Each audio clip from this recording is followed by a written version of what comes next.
guys, welcome back to my YouTube channel. Kembali lagi ke YouTube channel Excel. Apa kabar semuanya? Semoga teman-teman semua dalam keadaan yang sehat ya. Weekend ini pada kemana nih? Oke guys, kali ini saya mau sharing terkait tentang masa penggunaan obat-obat yang selama ini kita pakai atau kita konsumsi.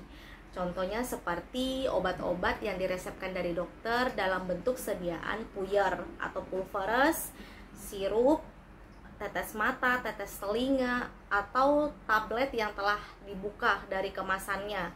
Sebenarnya berapa lama sih obat-obat tersebut boleh dan aman kita konsumsi setelah kemasannya dibuka? Mari kita bahas satu persatu. Oke, kita mulai dulu dari expired date atau kadaluarsa, tanggal kadaluarsa suatu obat. Sebenarnya maksudnya apa sih dari kata expired date ini? Dimana sebenarnya expired date ini adalah dimana kadar awal dari obat itu adalah dalam jumlah 100% utuh, full, sempurna, tapi karena dia sudah mengalami expire, sudah mengalami tanggal kadaluarsa, maka kadarnya akan berkurang sebesar 10%, tidak lagi 100% menjadi 90%. Hal ini mengakibatkan terapi dari obat tersebut akan berkurang dan bisa jadi juga berubahnya warna, berubahnya bau, dan dari rasa juga bisa berubah. Nah, itu itu yang disebut dengan expired date, tanggal kadaluarsa, masa obat dapat digunakan. Ketika tanggal kadaluarsa ini tercapai, maksudnya obatnya sudah expire, obat ini sebaiknya tidak digunakan lagi karena dapat memberikan efek-efek yang tidak diinginkan, karena dia sudah tidak dapat memberikan efek terapi di mana obat ini diinginkan sebelum dia expire. Namun bagaimana dengan obat-obat yang sebenarnya dia belum expire, belum kadaluarsa, tapi dia sudah dibuka dari kemasan? Nah, tentunya ini akan berpengaruh untuk masa simpan obat ini. Apakah kita dapat menyimpan obat ini berdasarkan tanggal expire-nya yang sebelum dia dibuka? Nah, ketika obat sudah dibuka, misalnya sirup kita sudah buka, segelnya sudah kebuka, berarti kan sirupnya akan terpapar dari udara, terkena suhu dari luar, dan kemudian terkena cahaya matahari misalnya. Nah, ini akan mempengaruhi dari kestabilan obat tersebut. Karena tadi obat tersebut sudah dibuka, sudah terkena cahaya panas, dan suhunya sudah berubah nih ya di lingkungan ketika obat itu sudah dibuka, maka kestabilannya akan menurun, akan cepat menurun. Nah, inilah yang dikatakan dengan beyond use date. Nah, mari kita bahas satu persatu per tiap sediaan. Yang pertama, ini ada sirup kering. Sirup kering ini contohnya seperti sirup-sirup antibiotik. Sirup kering ini obatnya dalam botol tapi isinya serbuk, dan ini akan kita racik, atau biasanya juga kalau kita tebus dari dokter, nanti di apotik akan dibantu untuk diracikkan. Diisi air sebatas dari batasan pada botol, kemudian dikocok. Nah, sebenarnya itu berapa lama sih baiknya kita simpan atau kita konsumsi? Kalau antibiotik ya biasanya 3-5 hari itu udah harus habis, tapi biasanya kalau dalam bentuk sirup kering itu biasa cuma 3 hari. Masa simpannya ini adalah 7-14 hari. Lebih dari itu tidak boleh lagi digunakan karena kestabilannya sudah cepat menurun dan sudah tidak memberikan efek terapi yang diinginkan. Dan apabila disimpan dalam kulkas juga maksimal itu adalah 7-14 hari. Itu untuk sirup kering ya teman-teman. Kemudian bagaimana dengan sirup non-racik? Sirup non-racik ini misalnya seperti vitamin, multivitamin sirup gitu ya buat anak, atau obat batuk, pilek, paracetamol sirup buat anak. Sebenarnya berapa lama sebenarnya setelah kemasan itu dibuka kita boleh konsumsi? Itu boleh dikonsumsi selama 35 hari sejak tutup kemasan itu dibuka. Lebih dari itu sebaiknya tidak dikonsumsi lagi ya teman-teman. Jadi ingat, untuk sirup non-racik itu 35 hari.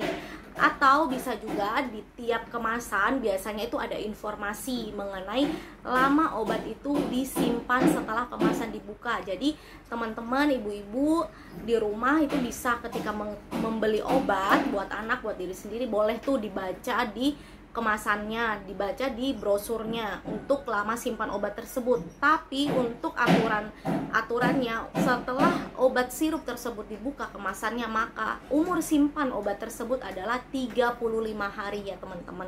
Nah, bagaimana dengan sediaan padat yang digerus, yang umumnya biasanya buat anak-anak ya, yang belum bisa nelan tablet. Biasanya kan sediaan padat seperti tablet itu digerus lagi. Sebenarnya umur simpannya berapa lama sih? Nah, umur simpannya ini kalau misalnya dokter ngeresepin antibiotik, berarti kan harus dihabiskan ya. Berarti kita nggak perlu simpan terlalu lama. Tapi kalau misalnya obat yang tidak perlu langsung dihabiskan, misalnya seperti obat alergi, bila alergi saja dikonsumsi, atau obat batuk pilek tanpa antibiotik, oke, kita minum pada saat sudah sembuh, ya kita tidak minum lagi. Dan kebanyakan ibu-ibu di rumah tuh menyimpan sisanya. Nah, sebenarnya berapa lama sih obat itu boleh kita simpan dan kita boleh konsumsi lagi? Itu maksimal 3 bulan teman-teman, 3 bulan ya. 3 bulan berarti itu 180 hari boleh disimpan. Tapi dengan catatan, penyimpanan obat-obat ini sebaiknya disimpan dijauhkan dari sinar matahari langsung, suhu ruang, terus terhindar dari air, pokoknya jangan lembab gitu ya. Boleh disimpan dengan baik dalam kotak obat khusus.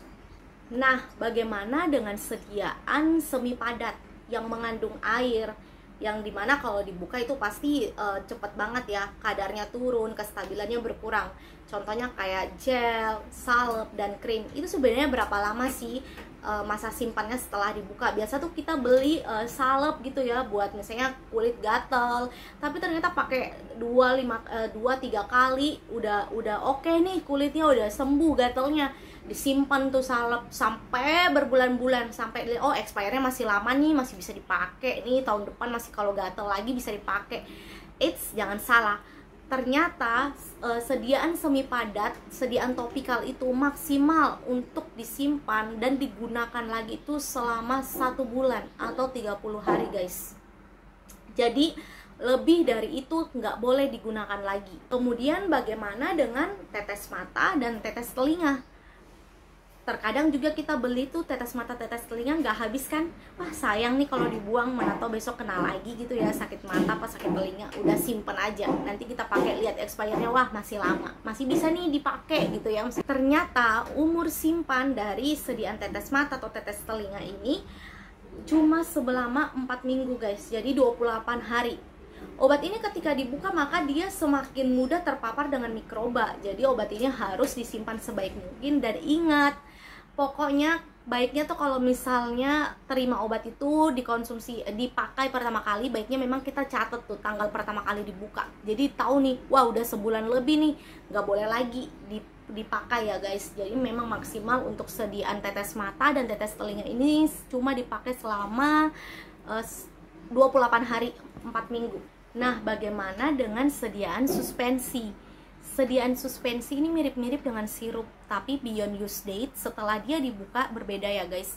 Suspensi ini contohnya kayak Scotch emulsion, ketika dia dibiarkan tenang maka dia ada endapan di bawah, dan ketika mau dikonsumsi itu ada perintah harus dikocok dahulu biar semua obatnya itu boleh tercampur dengan homogen ya, baru kita konsumsi. Sebenarnya berapa lama sih umur simpan ketika kemasannya sudah dibuka? Jadi umur simpannya itu selama 6 bulan, yaitu 180 hari. Lebih dari itu sebaiknya jangan digunakan lagi ya. Kemudian bagaimana dengan insulin? Nah, insulin ini khususnya untuk pasien-pasien diabetes ya. Kalau insulin ini dia ada masa simpan, yaitu ketika sudah digunakan 1 kali kan biasanya masih bisa tuh untuk injek lagi. Nah, ini bisa disimpan di suhu kamar, digunakan paling lama itu selama 28 hari sejak dibuka pertama kali. Nah, seperti itu guys informasi tentang beyond use date, tentang berapa lama umur simpan obat dari yang awalnya belum kebuka hingga kita buka. Jadi buat teman-teman boleh tuh dilihat di rumah apa ada obat yang udah lama dibuka dan masih nangkring di kotak obat. Yuk dicek lagi, kalau memang sudah melebihi dari beyond use date-nya sebaiknya jangan digunakan lagi ya guys, sebaiknya beli baru aja, seperti itu. Apalagi kalau misalnya puyer sudah lama boleh tuh diperhatikan lagi dari serbuknya apakah masih sama dengan sebelumnya, baunya, bahkan warnanya apakah sudah berubah. Kalau memang itu semuanya sudah berubah dan sudah lewat juga dari masa beyond use date-nya, sebaiknya jangan digunakan lagi. Oke guys, seperti itu informasi tentang beyond use date obat hari ini yang boleh saya share ke teman-teman. Misalnya ada kekeliruan, boleh teman-teman koreksi di kolom komentar karena kita saling belajar ya guys. Oke, sekian dulu informasi tentang obat hari ini guys. Semoga bermanfaat and see you for the next video. Bye bye.